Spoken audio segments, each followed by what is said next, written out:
Aujourd'hui, tout le monde a un avis sur tout et il existe un mot ancien pour traduire ce phénomène contemporain. Ce mot rare et difficilement prononçable sans trébucher, c'est l'ultra-crépidarianisme. Un mot rare, oui, mais qui traduit une situation pourtant plus que courante.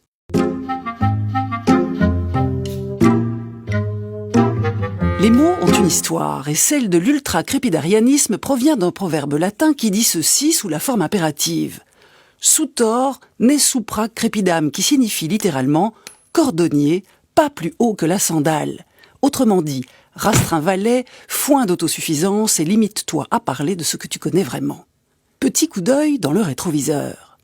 Avant de perdre la vie lors de l'éruption du Vésuve, le 25 août 79 à Stabi, près de Pompéi, l'écrivain romain Pline l'Ancien rédige l'Histoire naturelle, une encyclopédie monumentale en 37 volumes qui fut considérée comme une référence en matière de science et de technique.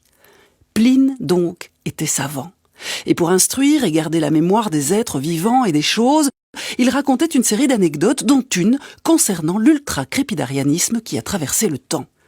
Dans le livre 35 de l'Histoire naturelle, Pline évoque le nom d'Apelle, un peintre grec célèbre qui était contemporain d'Alexandre le Grand.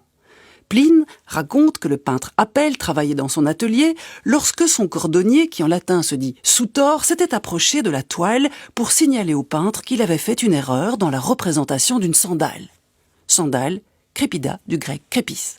Le peintre corrigea son œuvre et le lendemain, encouragé par son audace, le cordonnier fit d'autres remarques dans tous les sens, dont une concernant la manière dont Apelle avait peint la jambe de son personnage, ce qui lui valut la réplique cinglante « Sutor ne supra crepidam » ou « ne sutor ultra crepidam » qui véhicule donc l'idée qu'un cordonnier ne devrait pas donner son avis plus haut que la chaussure.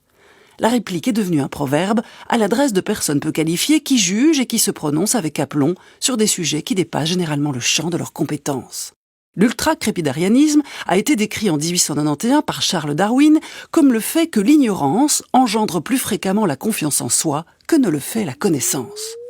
Cette sorte de complexe de supériorité cognitive est connue aussi sous le nom d'effet de surconfiance ou d'effet Dunning-Kruger, du nom de deux scientifiques, David Dunning et Justin Kruger, qui ont conduit une recherche sur ce sujet au début des années 2000. Et qu'ont-ils découvert ?